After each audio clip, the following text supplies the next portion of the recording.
Assalamualaikum warahmatullahi wabarakatuh. Naik motor gigi pergi ke Ciomas. Kembali lagi di Bintang Podcast. Halo sahabat Guru Potdikmas, kembali lagi di Bintang Podcast, bincang santai dan riang Guru Potdikmas.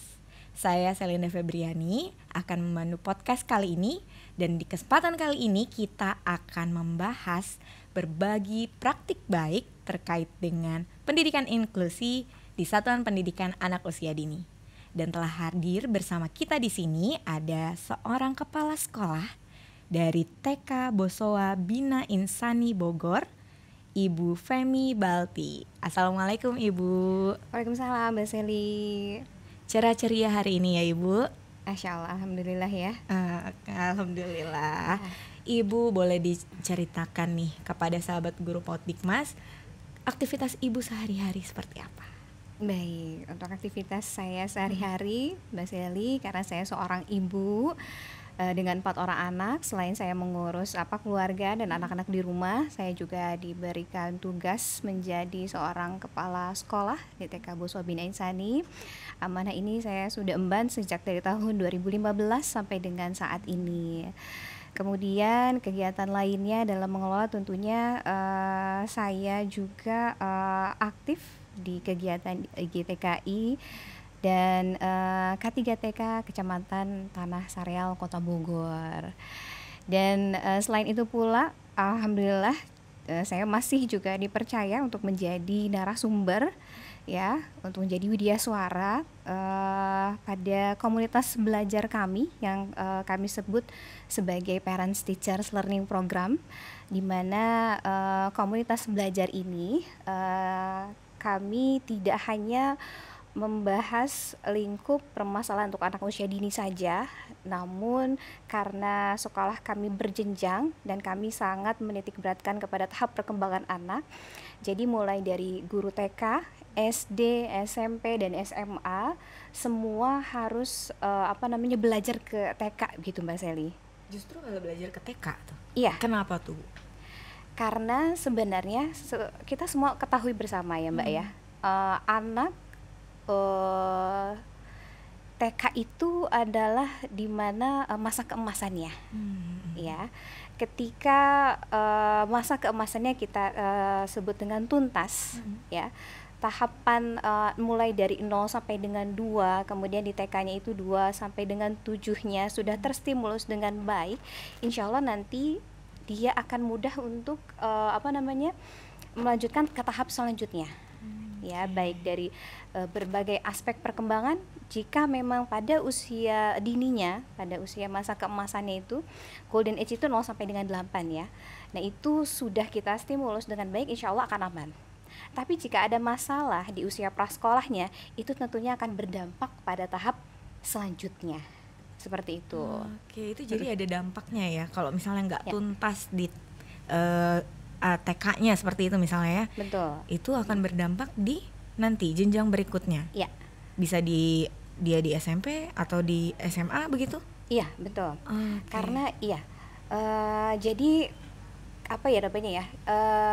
Kalau orang bilang itu mengapa ada orang dewasa yang masih kekanak-kanakan gitu ya, disebutnya itu masa kecil kurang bahagia ya, memang betul sebenarnya, karena memang masa kecilnya tidak diberikan waktu untuk bermain banyak, karena kan kalau kita ngelihat garis perkembangan ya, kita ambil dari konsep kerjanya Erik Erikson, kemudian Anna Freud, Jean Piaget, itu mengatakan bahwa anak-anak yang memang terstimulus dengan baik dan tepat sesuai dengan usianya, sesuai dengan perkembangannya, tentunya nanti tidak akan muncul di tahap selanjutnya. Makanya mengapa kadang ya, kalau kita bisa temukan gitu ya di SD, ada anak-anak yang suka ini loh Mbak Seli, mengambil pensil, tapi itu nggak diambil satu, tapi dikeluarin semuanya dari tempat pensilnya. Ya, itu tandanya 0 sampai dengan 2 tahun itu ada masa di mana tahap perkembangannya itu kosong isi. Nah, itu tidak tidak terstimulus. Tidak diberikan rangsangan seperti itu, akhirnya berdampak di SD-nya. Kemudian bisa juga nanti pada saat dia dewasa, Semisalnya ada acara ya pernikahan, itu tuh mengambil satu baju yang disukai itu rasanya nggak puas. Jadi harus apa? Dikeluarin banyak-banyak, ditaruh di tempat tidur baru bisa pilih. Nah makanya itu mengapa pendidikan anak usia dini itu tidak dirasa pada saat itu, namun masa yang akan datang. Itu kayak lagi ngomongin saya jatuhnya ya Bu. Oh gitu ya? Saya juga Merasa ya? ini kayak kurang cocok gitu, ganti gitu. Kayak itu ngomongin saya. Oh, berarti kayak nggak tuntas kurang ya? tuntas ya. Iya bisa jadi. Nanti saya tanya orang tua saya ya, berarti Boleh. kurang tuntasnya tuh di bagian mana? Betul. Atau saya nanti buka raport saya kali ya, nanti biar saya bisa cek kali ya kurang Boleh. tuntasnya di bagian mana. Boleh. Nah itu capaian-capaian perkembangan itu tadi, capaian perkembangan yang seperti apa sebenarnya yang memang harus dilalui oleh anak usia dini? Tahap perkembangan itu ada indikatornya Mbak Sally ya. Jadi kalau untuk anak itu terbagi menjadi dua yang harus kita perhatikan ya oleh pendidik. Pendidik itu bukan hanya guru namun juga orang tua di rumah ya. Jadi anak itu yang harus kita perhatikan adalah fisik dan kecerdasan. Fisik itu dibagi menjadi dua. Ada kesehatan fisik, ada kemampuan fisik. Itu yang harus kita cross check. Tahap perkembangannya sudah betul belum? Ya, 0 sampai dengan 2, 2 sampai dengan 7, 7, 11, 11, 18 itu semua harus kita cek. Ya, maka dari itu mengapa yang guru-guru di SMA pun harus ikut bagaimana mengenai tahap perkembangan ini. Ya, karena tidak bisa kita kesampingan dalam memberikan pendidikan layanan terbaik buat anak kita. Tahap perkembangan tidak bisa kita abaikan. Kemudian tadi kan kemampuan fisik dan kesehatan fisik. Lalu yang kecerdasan, kecerdasan itu kita bisa melihat dari aspek perkembangannya yang terbagi menjadi 4 bagian. Yang pertama itu adalah afeksi, kognisi, kemudian bahasa dan sosialnya. Itu harus kita lihat juga. Ya, itu kecerdasannya di bagian mana yang memang sudah sudah berkembang. Nah itu kita biasanya observasi, dan selain itu juga kecerdasan majemuknya itu yang kita harus perhatikan kan. Berarti itu sampai sedetail itu ya Bu? Sedetail itu. Oke, nah ini menarik nih dengan program yang tadi Ibu sampaikan. Ini program yang ada di Satuan Pendidikan Ibu ya? Betul. Berarti ini masuk nih dengan apa yang akan kita bahas hari ini, karena kita hari ini akan membahas terkait dengan pendidikan inklusi. Betul ya, di tempat Ibu saat ini sudah melaksanakan pendidikan inklusi itu sendiri ya. Dan saya pengen tahu sebenarnya kalau menurut Ibu sendiri pendidikan inklusi itu seperti apa sih? Jadi jika kita berbicara tentang PAUD inklusi, ini memang paradigma baru ya Mbak Celia, di mana sistem sekolah ya dituntut untuk dapat menyesuaikan dengan kondisi dan kebutuhan anak-anak yang berkebutuhan khusus ya. Kemudian sekolah kami ya berdasarkan Undang-Undang Nomor 20 tahun 2003 ya, Undang-Undang Sistem Pendidikan Nasional, kemudian adanya juga Konvensi Hak Anak tahun 1989, kemudian Declaration of Human Rights itu tahun 1948, dan masih banyak lagi dasar hukum yang mengatur hal itu. Maka sekolah kami merespon dengan membuka layanan inklusi ya, itu di mana setiap anak berhak mendapatkan pendidikan ya, pengasuhan yang sama, tidak membeda-bedakan antara yang satu dengan yang lainnya ya. Jadi semuanya kita rangkul anak-anak yang berkebutuhan khusus dalam satu lingkungan atmosfer sekolah yang positif untuk mengembangkan potensinya ya. Kemudian juga kita berusaha untuk mengatasi hambatan-hambatan apa saja yang dihadapi oleh anak-anak berkebutuhan khusus ini. Begitu. Tadi kan dikatakan itu porsinya sama. Tapi kita ketahui kalau misalnya anak-anak istimewa itu kan pasti meskipun di balik keterbatasannya mereka pasti akan ada kelebihannya juga. Tapi bagaimana bisa menyamakan porsinya yang sama itu? Apa yang dimaksud dengan porsi yang sama itu? Baik. Porsi yang sama artinya semua anak mendapatkan kesempatan untuk mereka terlibat ya, untuk berpartisipasi dalam setiap kegiatan di sekolah. Itu kita tidak bedakan.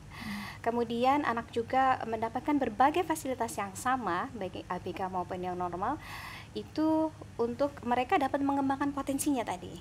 Fasilitasnya semua sama, tidak kita bedakan. Ya. Kemudian yang ada kelebihannya justru ya untuk anak ABK ini kami menghadirkan guru pendamping khusus. Begitu Mbak Sally, untuk anak ABK ini agar apa ya, terobservasi dengan baik gitu ya, dengan didampingi. Tapi memang untuk anak-anak berkebutuhan khusus yang memang perlu ya, perlu pendampingan. Tetapi jika memang anak ABK yang masih bisa apa ya, berinteraksi secara sosial dengan baik, kemudian tidak terlalu agresif, itu biasanya wali kelas sudah cukup, Mbak Sally. Nah, kalau di satuan pendidikan Ibu sendiri, perbandingannya dari anak yang kita katakanlah normal gitu ya, dengan anak-anak istimewa ya, itu perbandingannya seperti apa? Jadi untuk sampai dengan saat ini, karena apa namanya, aturan untuk membuka PAUD inklusi itu harus adanya sarana prasarana ya, kemudian guru pendamping yang memang memiliki kemampuan untuk menangani anak-anak yang berkebutuhan khusus ya. Kemudian juga banyak hal lainnya yang menjadi pertimbangan kami.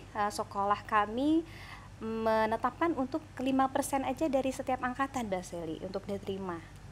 Iya. Untuk saat ini di satuan pendidikan Ibu ada berapa anak-anak istimewa? Yang didampingi itu ada 2.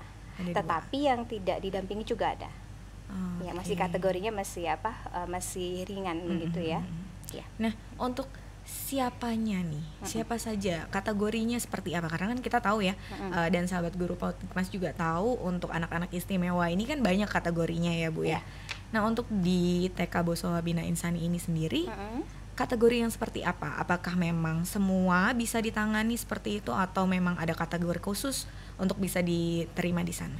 Ya, jadi untuk sekolah kami masih menerima anak-anak yang berkebutuhan itu dalam kategori ADHD ya, kemudian autis juga dengan gangguan, biasanya diikuti dengan gangguan yang lainnya seperti sensory processing disorder. Kemudian ada juga yang speech delay, lalu ada juga yang mengalami gangguan konsentrasi dalam belajar, itu yang biasanya kami tangani begitu, Mas Sally. Nah, berarti di awal ketika misalnya nih ada yang ingin mendaftar gitu kan di sekolah, nah itu prosedurnya tuh seperti apa gitu? Mungkin itu bisa nanti jadi inspirasi juga untuk sahabat guru PAUD Dikmas yang nantinya mungkin akan membuka pendidikan inklusi gitu. Itu seperti apa untuk bagaimana gitu untuk bisa menerima anak-anak dengan kebutuhan khusus ini? Jadi kalau untuk prosedurnya, semua anak berkebutuhan khusus itu tentunya harus melalui screening dulu. Ya, kami lakukan observasi terlebih dahulu untuk mengetahui tahap perkembangannya ya. Kami biasanya menggunakan instrumen DDTK dan tidak lepas dari tahap perkembangan anak ya, sudah sampai sejauh mana tahap perkembangan anaknya. Kadang anak berkebutuhan khusus itu usianya 4 tahun tapi tahap perkembangannya masih di 3 tahun. Jadi mundur ya. Jadi mundur. Nah, jadi kita berpatokan kepada hal tersebut. Kemudian setelah kita observasi ya, setelah mendapatkan potret dari anak ABK tersebut, biasanya kami lakukan wawancara dengan orang tua. Dengan orang tuanya yang diwawancara. Dengan orang tuanya secara langsung untuk menguatkan hasil observasi kami begitu.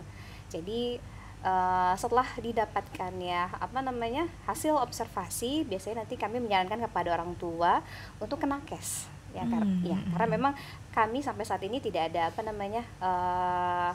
psikolog begitu ya. Jadi kami biasanya menyarankan untuk ke nakes ya, ke rumah sakit untuk mendeteksi, untuk mendiagnosa, karena memang tugas kami sebagai pendidik bukan untuk mendiagnosa ya, karena memang bukan di bidangnya. Jadi nanti setelah itu orang tua akan membawa hasilnya kepada kami, hasil diagnosa dari dokter tumbuh kembang anak itu ataupun psikolog, untuk kami memberikan program yang tepat untuk anak untuk anak ABK ini begitu, Mbak Sally. Berarti di awal screening awal ya. Nah, apakah memang semua anak itu dilakukan screening awal, atau memang yang sudah ada ciri-ciri nih anaknya ini ada kebutuhan atau bagaimana? Atau memang semua itu di screening? Kalau di sekolah kami semua di screening, jadi semua harus kami observasi dulu. Karena memang ada juga Mbak Sally anak-anak yang normal namun berkebutuhan. Nah, itu gimana? Normal tapi berkebutuhan? Iya. Jadi gimana tuh kalau kayak gitu? Jadi ada anak-anak yang normal, namun sensorinya terganggu, ya. Kadang ada anak yang tidak mau menginjak rumput, ya. Namun jika kita melihat itu seperti normal, ya, tidak mau menginjak rumput, kemudian tidak mau memegang lem, ya, kemudian tidak mau main play-doh yang teksturnya lengket-lengket, lembek-lembek, ya. Itu kita juga perhatikan, ya. Kembali lagi tadi saya sampaikan, jika ada anak yang seperti itu biasanya 0 sampai dengan 2 tahunnya yang tidak terstimulus dengan baik. Jadi tidak hanya anak ABK, namun anak yang normal pun kita observasi. Berarti nantinya itu akan jadi acuan ya, jadi acuan untuk bisa membuat program apa yang tepat gitu ya untuk anak tersebut gitu. Betul, ya. Betul. Jadi ada program pembelajaran individu untuk anak-anak ABK, ya. Ada mereka masing-masing mempunyai rancangan kegiatan yang khusus begitu, sesuai dengan kebutuhannya masing-masing. Dan yang tadi saya katakan normal pun yang memang butuh, nah itu kita juga punya programnya secara khusus. Nah, jadi tersendiri programnya. Tersendiri. Oke. Seperti itu. Nah, kalau untuk berarti kurikulumnya itu sendiri itu seperti apa? Apakah terpisah atau memang menjadi satu dengan yang seperti biasa kita buat gitu, atau seperti apa? Kalau untuk kurikulumnya kita semuanya sama, ya. Untuk kurikulumnya semua sama. Kami menggunakan metode BCCT, ya. Jadi untuk anak-anak yang memang memiliki kebutuhan khusus, kami ada waktu khusus, ya, kita sebutnya itu kegiatan pull out. Kami tarik, ya. Biasanya ada satu waktu untuk kita berikan program, misalnya kurangnya di sensorinya, berarti kita harus berikan kegiatan main seperti bermain pasir, ya, bermain air begitu, ya. Kemudian untuk anak-anak yang memang sangat sensitif dengan yang namanya tekstur seperti itu, biasanya kita pelan-pelan dulu. Ada anak yang memang sangat tidak nyaman menyentuh kocokan sabun. Jadi kita karena BCCT ada yang disebut dengan sentra bahan alam, dan di sana ada kegiatan kocok sabun begitu dengan alat pengocok kue, akhirnya berbusa. Nah, itu padahal busa itu kan teksturnya itu lembut, ya, kalau untuk kita, ya, Mbak Seli, ya. Namun untuk anak-anak yang memang sensorinya terganggu, itu rasanya sangat menyakitkan. Nah, itu kita harus pelan-pelan. Kita nggak bisa paksa. Jadi ada treatment khusus untuk mereka. Ada treatment khusus untuk mereka, seperti itu. Nah, berarti kan kalau untuk membuka PAUD inklusi, ya, satuan pendidikan itu kan harus mempersiapkan segala sesuatunya. Ya. Nah, persiapannya itu apa sih? Mungkin nanti Ibu bisa sampaikan ke sahabat guru PAUD Dikmas. Silakan. Yang perlu disiapkan itu tentunya guru, ya. Guru yang memang sangat mengetahui tahap perkembangan anak, ya. Kemudian juga aksesibilitas untuk anak-anak, semua anak-anak, untuk mereka dapat bermain di sekolah tanpa adanya kesulitan. Kemudian penataan lingkungan main, ya, kita harus mengklasifikasi setiap alat main. Jadi sebenarnya di klasifikasi ini, kalau boleh saya cerita sedikit, itu pentingnya kita mengelompokkan itu nanti akan dibawa pada saat dewasa, Mbak Seli. Itu dari klasifikasi itu. Iya. Nah, itu apa hubungannya? Jadi ketika di usia prasekolah sudah kuat klasifikasinya, misalnya ini tempatnya Lego satu kotak, ini tempatnya magnetic tiles, itu satu tempat lagi. Nanti pada saat dewasa mereka akan bisa membedakan yang mana yang baik dan mana yang benar, dan mana yang salah, maksudnya. Iya. Ya, jadi mereka bisa membedakan yang mana yang baik dan yang mana yang salah, karena memang dari kecilnya itu klasifikasinya sudah kuat. Maka mengapa usia prasekolah sering sekali kegiatannya mengklasifikasi. Ya, nanti akan dibawa pada saat mereka dewasa. Berarti kalau belum tahu mana benar mana salah, harus balik lagi ke TK. Balik lagi ke TK, belum belajar klasifikasinya. Ya. Belajar lagi klasifikasinya seperti apa gitu, ya. Betul. Nah, berarti kan tadi disinggung sarana prasarana, ya. Sarana prasarananya boleh mungkin Ibu gambarkan seperti apa sih di TK Ibu ini? Untuk sarana prasarana semuanya sama, Mbak Seli, ya.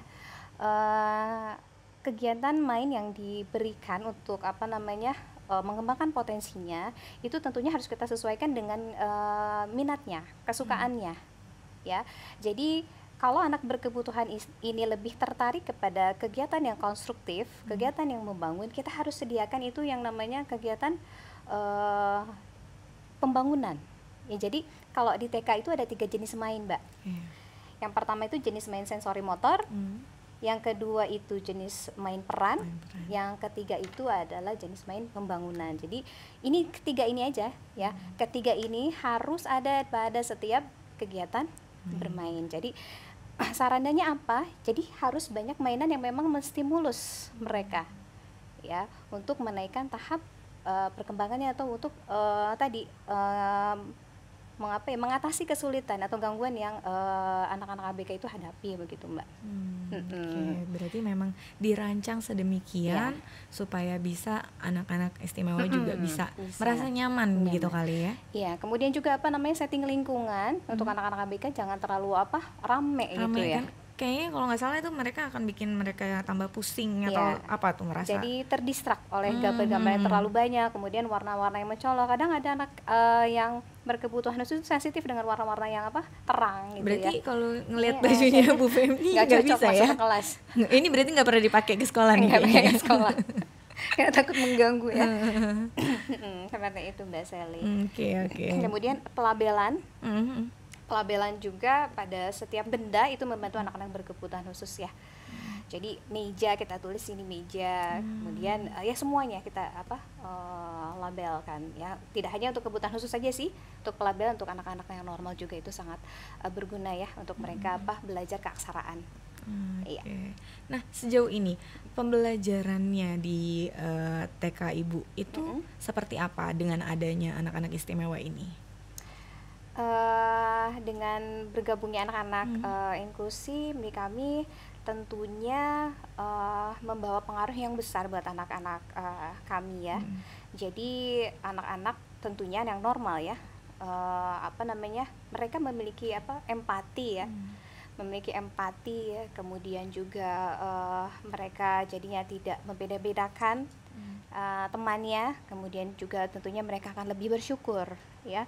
Apa yang telah Allah berikan kepada mereka berbeda dengan teman lain yang berkebutuhan. Jadi banyak sekali manfaat ya, mendirikan sekolah inklusi ini bukan hanya untuk anak ABK-nya tapi juga untuk anak yang normal begitu, Mbak Sally. Oke, nah kita akan geser sedikit nih Bu Femi, dan pastinya sahabat Guru Potikmas juga mau tahu nih ya, bisa jadi inspirasi nantinya. Bagaimana sih mengelola kurikulumnya? Seperti apa? Mengelola kurikulumnya ya. Ya tadi saya sampaikan, jadi memang kita harus sesuaikan dengan kebutuhan anak terlebih dahulu. Kalau sudah sesuai dengan kebutuhan, kita baru sesuaikan program seperti apa yang tepat untuk mengatasi hambatannya. Kemudian untuk jangan juga fokus kepada hambatan, tapi juga kelebihannya ya. Jadi untuk mengelolanya dengan pendekatan BCCT itu kami menjadi lebih mudah. Jadi metode yang kami gunakan adalah metode BCCT, Mbak Sally, untuk anak-anak yang berkebutuhan maupun anak-anak yang normal begitu. Kemudian setelah kami lakukan assessment, biasanya kami akan melakukan penilaian begitu ya kepada anak-anak berkebutuhan khusus setelah dilaporkan kepada orang tua melalui webbing individu. Kami sebutnya webbing individu. Webbing individu itu yang tadi saya sampaikan 5 aspek perkembangan ya. Jadi mulai fisik motorik, aspek afeksinya, kognisi sosial, semuanya itu kita dapat lihat melalui tampilan main anak. Jadi mengapa terapis juga ya ketika menerapi anak-anak yang berkebutuhan khusus itu dengan kegiatan main ya. Kadang orang tua kok cuman gini-gini aja kegiatannya, padahal memang itu yang dibutuhkan gitu ya. Untuk membuat sebuah pendidikan inklusi gitu ya, itu pastinya kan nggak lepas dari faktor-faktor. Ada faktor pendukung ataupun faktor yang menjadi hambatan juga pastinya bisa ditemui gitu. Nah, kalau untuk faktor pendukungnya dari TK Ibu sendiri itu apa saja? Faktor pendukung ya, alhamdulillah ya, dengan adanya kebijakan dari pemerintah itu tentunya sangat mendukung kami untuk melayani anak-anak yang berkebutuhan gitu. Kemudian kalau penghambatnya ya, terkadang orang tua gitu ya, terkadang orang tua itu tidak menerima, kan anak-anak berkebutuhan khusus itu ada yang agresinya masih tinggi, sehingga pada saat keinginannya tidak terpenuhi mereka tantrum dan mereka akhirnya memukul temannya, mendorong ya, kemudian melempar benda begitu. Nah, orang tua yang belum memahami, nah makanya kita perlunya adanya komunitas belajar untuk sama-sama belajar ya mengenai berbagai macam tahap perkembangan kemudian anak-anak ABK, karena memang kita adalah sekolah inklusi, jadi perlu pemahaman yang lebih supaya mereka tidak merasa mereka merasa anak-anak berkebutuhan khusus merasa diterima oleh orang tua yang normal begitu. Tidak ada beda-bedanya gitu ya, Bu ya. Tidak dibeda-bedakan begitu.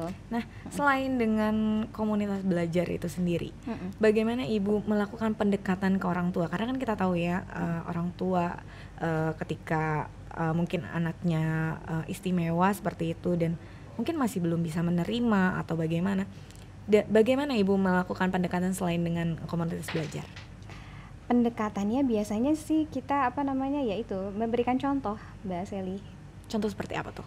Ya, jadi bagaimana kita menghadapi anak-anak berkebutuhan khusus ini ya, guru-guru semua harus selalu positif kepada anak-anak berkebutuhan khusus ini.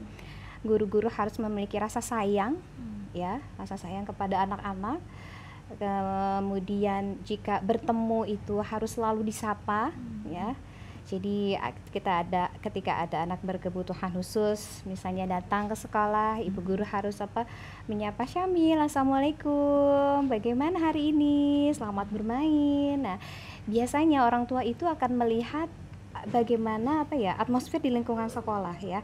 Kalau guru-gurunya sudah sama rata seperti itu, insya Allah orang tua akan mengikuti begitu. Ya, jadi selain dikuatkan dengan komunitas belajar tadi ya, kita berikan contoh begitu ya, bagaimana memperlakukan anak berkebutuhan khusus ini begitu. Semua warga sekolah harus sama begitu, Mbak Seli.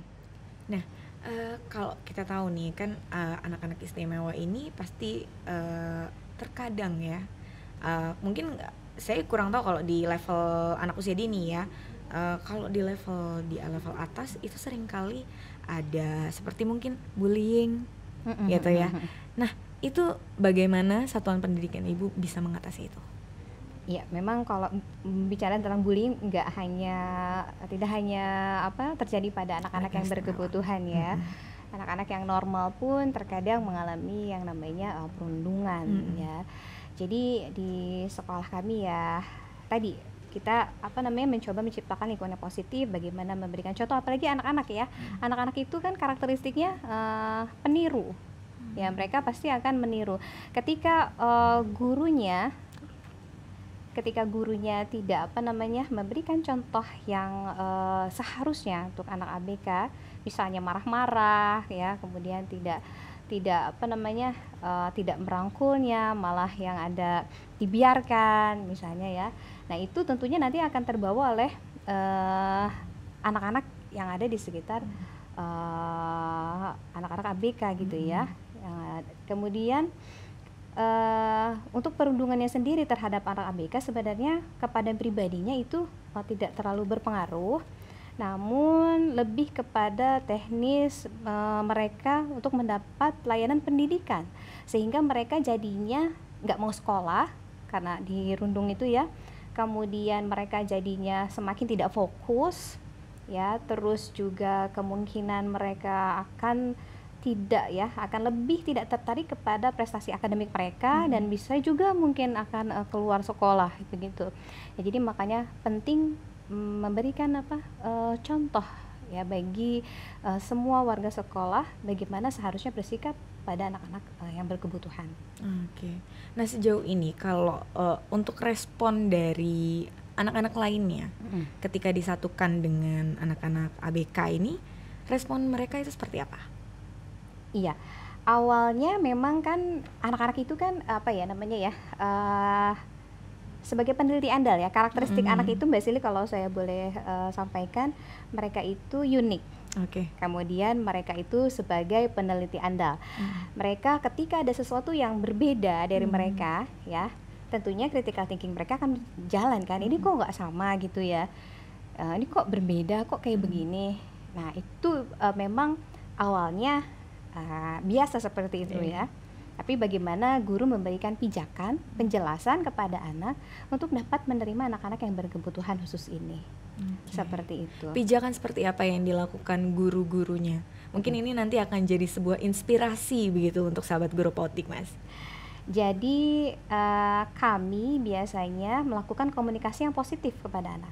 Ya, kami memberikan penjelasan ya bahwa anak-anak ABK ya sesuai dengan faktanya ya, anak ini misalnya Syamil ini belum bisa bicara dengan jelas seperti teman-teman begitu.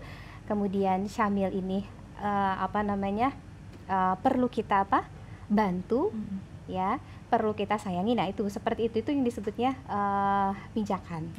Ya, jadi memberikan penjelasan sesuai dengan fakta yang ada untuk anak-anak supaya mereka mengerti, dan itu memang tidak bisa sekali saja, berulang kali kita harus sampaikan Pelan-pelan ya, nanti bisa lebih menerima. Betul. Jadi belajar juga untuk bisa berempati pada orang lain ya. Betul. Nah kalau untuk respon orang tua yang lainnya, pasti ada dong pro kontra ya kan ya. Nah itu bagaimana satuan pendidikan ibu bisa menangani hal itu?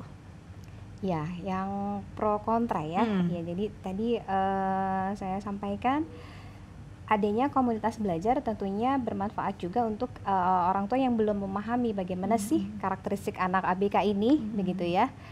Kemudian juga ya memberikan tadi contoh ya bagaimana kita memperlakukan anak-anak ABK dengan rasa sayang yang tulus, begitu ya, setiap bertemu selalu senyum, begitu.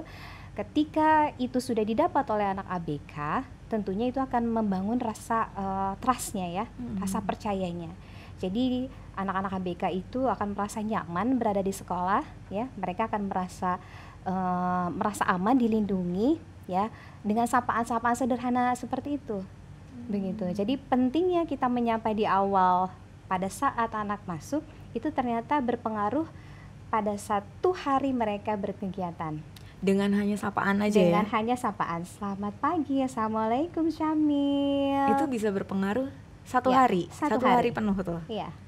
Seperti luar biasa. Ya. Padahal hanya kata selamat pagi gitu ya.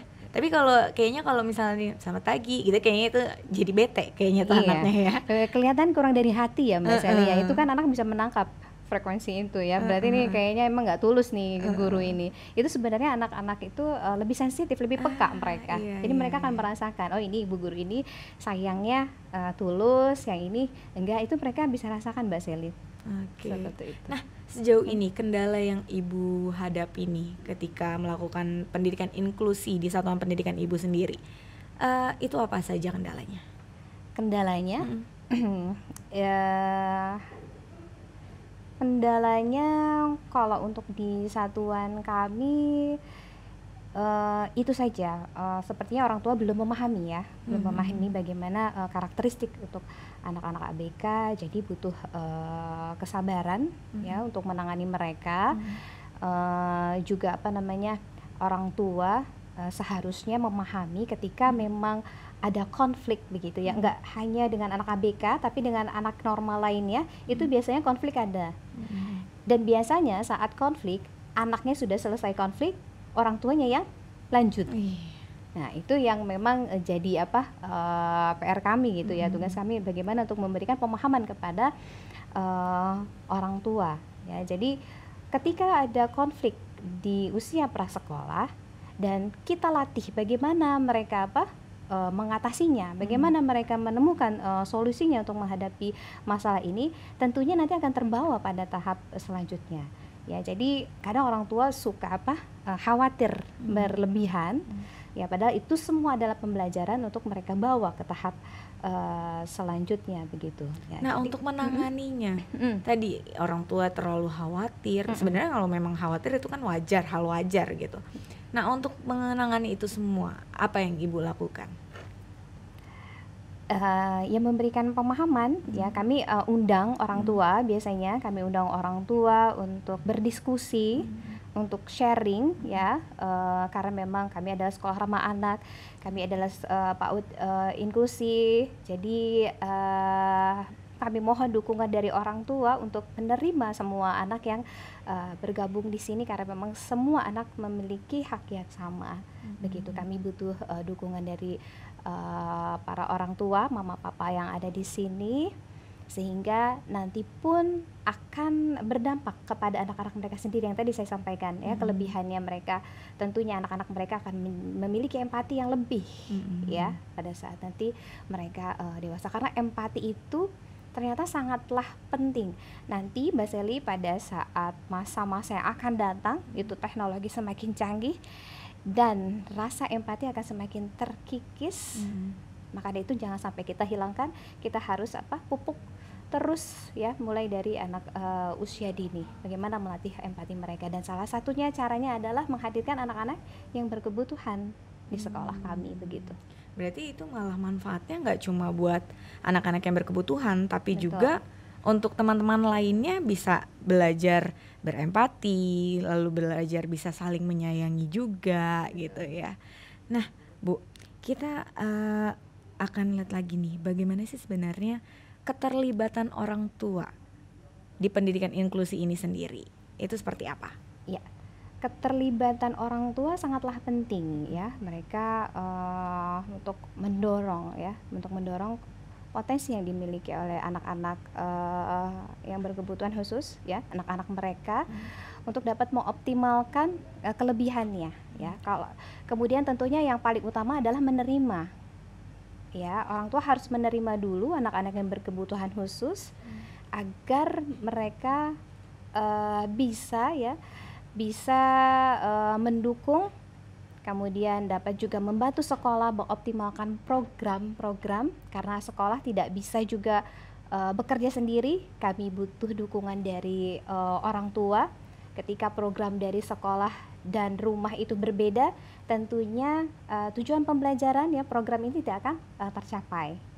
Ya, maka dari itu keterlibatan orang tua sangatlah penting untuk mengoptimalkan anak-anak yang berkebutuhan khusus. Salah satu bentuk program yang Ibu sampaikan tadi itu salah satu bentuknya itu seperti apa? Itu kegiatan main yang tadi saya sampaikan. Iya, semuanya adalah kegiatan main, program-program itu. Jadi ada satu waktu pada saat pembelajaran sentra, biasanya Mbak Sally, anak-anak yang berkebutuhan khusus itu mudah terdistrak sehingga tidak sampai tuntas mereka bermain di sentra. Maka dari itu kita harus siapkan satu area untuk menenangkan dia dengan menyediakan alat bermain yang mereka sukai. Iya, jadi kita tidak bisa berharap mereka akan mengikuti rutinitas ya pembelajaran yang ada di sekolah itu sesama dengan yang normal begitu. Jadi ada satu waktu mereka tantrum, dan bagaimana caranya ya, kita tarik lagi ya, kita siapkan satu area untuk mereka tenang dan bermain kesukaannya gitu, dengan API yang mendukung. Nah, dengan adanya program itu, apakah program itu memungkinkan anak-anak berkebutuhan khusus ini bisa menjadi normal seperti teman-teman lainnya? Kalau selama ini yang saya hadapi ya, pengalaman saya ya, untuk normal seperti anak yang normal gitu pada umumnya, itu sepertinya tidak. Mereka tetap akan membawa ciri khusus sampai dengan dewasa nanti. Ya, jadi program kami itu mengatasi kesulitan dia ya di awal, kemudian hambatannya apa, namun tidak bisa 100% menjadi normal selayaknya orang pada umumnya. Ya. Nah, salah satu hal yang penasaran nih Bu, dan sahabat guru Potikmas juga mungkin penasaran ya, bagaimana melakukan asesmen atau penilaiannya untuk anak-anak ABK ini? Iya, jadi asesmen yang kami berikan tadi ya, kebutuhannya apa ya. Ketika kebutuhannya memang di sensori motornya, kita harus berikan kegiatan main yang merangsang semua inderanya, sensori motornya harus terstimulus. Ada yang disebut namanya hypersensitif taktil dan ada yang disebut dengan hyposensitif taktil. Kalau hyper itu anak-anak yang tadi saya bilang injek rumput nggak mau, injek pasir nggak mau, pegang yang tekstur yang menurutnya menyakiti dirinya, itu akan sangat dihindari. Kemudian ada yang disebut dengan hypo itu kelebihannya. Ciri-ciri anak yang memiliki hyposensitif biasanya dia akan memegang sesuatu dengan keras. Dan anak-anak yang memiliki hyposensitif itu agresinya lebih tinggi karena mereka tidak bisa merasakan. Jadi jatuh pun harusnya luka dan sakit, nangis biasanya anak pada umumnya. Kalau yang memiliki hyposensitif taktil itu nggak ada rasanya, jadi dia nggak nangis pada saat jatuh, padahal lukanya lumayan besar karena dia nggak ngerasa apa-apa. Dan itu kita harus berikan stimulus untuk untuk bagaimana ya mengatasi masalah mereka begitu, dengan cara yang tadi pelan-pelan. Kalau yang hipersensitif itu harus pelan-pelan. Kalau yang hipo juga dari yang misalnya dianya kadang itu yang hiposensitif itu contohnya dia sangat tidak nyaman mendengar suara keras. Jadi dari yang keras sampai dengan ke yang lembut. Kalau yang hipersensitif dari yang lembut ke yang kebalikannya. Nah itu untuk asesmennya kita harus sesuaikan dulu sesuai kebutuhan anaknya. Kemudian ya tadi aspek perkembangan yang mana pada saat kegiatan main yang muncul. Kalau di afeksinya terlihat, misalnya pada saat berkegiatan main sensori motornya itu pada saat memeras air, memindahkan air, memakai spons, itu dia tuntas, berarti afeksinya sudah ada, sudah muncul. Kemudian bagaimana dia menggunakan tangannya pada saat memeras air, itu bisa masuk ke fisik motoriknya karena koordinasi mata tangannya sudah baik, jadi memindahkan dari satu tempat ke tempat yang lainnya begitu. Kemudian kita lihat lagi dari bahasanya. Kalau misalnya kita untuk anak-anak yang speech delay itu melihat atau menghadapi anak-anak yang terlambat bicara, itu kita harus memakai bahasa yang memang jelas artikulasinya. Ya, ketika dia sudah bisa menyampaikan satu kata saja, berarti kita tulis Syamil sudah bisa berkata nyaman misalnya, atau sesuai dengan tema. Biasanya kita di program pembelajaran individu juga sudah harus berapa kata yang harus dikuasai. Nah itu biasanya kita akan tuliskan. Pada saat kegiatan main itu semua aspek akan muncul satu kegiatan main. Jadi memang skill guru pada saat anak bermain skill observasi itu memang harus dan penting untuk guru agar dapat mendapat potret perkembangan anak begitu. Oke, berarti yang saya garis bawahi bahwa untuk bisa melakukan asesmen untuk anak-anak ABK ini adalah melalui bagaimana sih, sejauh mana sih capaian perkembangan yang telah mereka lalui. Seperti itu ya Bu ya. Iya. Oke, baik. Bu Femi, sebelum kita tutup podcast kita hari ini, mungkin ada pesan-pesan yang bisa Ibu sampaikan untuk sahabat guru PAUD Dikmas di seluruh Indonesia. Silakan Ibu. Baik, pesannya untuk menghadapi anak-anak ABK ya, tentunya haruslah dengan sabar ya, bukan hanya untuk anak ABK tapi untuk anak-anak normal lainnya. Kita sebagai pendidik harus memiliki rasa sabar. Karena rasa sabar itu tidak ada batasnya. Yang membatasi itu adalah pengetahuan kita dan pengalaman kita. Jadi tetap bersabar dan juga rasa sayang yang tulus untuk anak-anak kita semua untuk dapat mengoptimalkan tahap kembang anak. Nah, sahabat guru PAUD Dikmas, itu tadi pesan yang sangat luar biasa yang disampaikan oleh Ibu Femi terkait dengan pendidikan inklusi di satuan pendidikan. Dan terima kasih sudah menyaksikan Bintang Podcast hari ini. Sampai bertemu lagi di episode selanjutnya dengan topik-topik yang menarik dan pastinya inspiratif. Saya Selinda Febriani pamit undur diri. Wassalamualaikum warahmatullahi wabarakatuh.